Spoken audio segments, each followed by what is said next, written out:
Hey everybody, welcome to the Wandering Poet Cafe. Today we have a video for you about Walt Whitman, the bearded bard of democracy, freedom, and transcendentalism. If you've ever read Leaves of Grass and felt something spiritual stir deep in your chest, that's not a coincidence. Whitman wasn't just writing poetry, he was echoing a powerful 19th century movement that changed the way Americans saw themselves, nature, and the divine. So, what is Transcendentalism, and how did Whitman become one of its most iconic voices? Let's break it down. Transcendentalism was a philosophical and literary movement that emerged in New England in the early 1800s. At its core, it was about breaking away from organized religion, rigid institutions, and materialism, and instead trusting in individual experience and the divine spark within every person. Think of it like this: God isn't up in the sky, God is in you. Nature isn't just scenery, it's sacred. And truth, you find it not through rules, but through direct experience. Writers like Ralph Waldo Emerson and Henry David Thoreau were leading voices of this movement.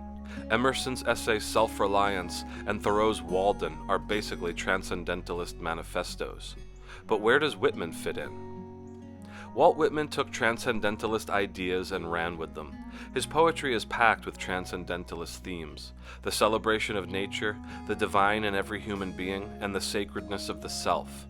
Take his most famous work, Leaves of Grass. It's not just a poetry collection, it's a spiritual journey. He writes, "I celebrate myself, and sing myself, and what I assume you shall assume, for every atom belonging to me as good belongs to you." That right there is Transcendentalism in action. Those are the first lines from Song of Myself, the great American epic poem. It's radical equality, spiritual unity, deep connection to the world around him. And unlike many writers of his time, Whitman wasn't afraid to embrace all aspects of the human experience: body and soul, joy and sorrow. Emerson himself recognized Whitman's genius. When he read the first edition of Leaves of Grass, he wrote a letter to Whitman praising it, calling it, quote, "the most extraordinary piece of wit and wisdom that America has yet contributed." Whitman gave Transcendentalism a poetic voice, raw, democratic, and deeply American. He believed that every person, no matter their background, carried something divine, and in a divided, industrializing nation, that message was radical. His embrace of the ordinary, of workers, of women, of the body, helped expand what Transcendentalism could be. He wasn't just echoing Emerson, he was evolving the movement into something more grounded, more passionate.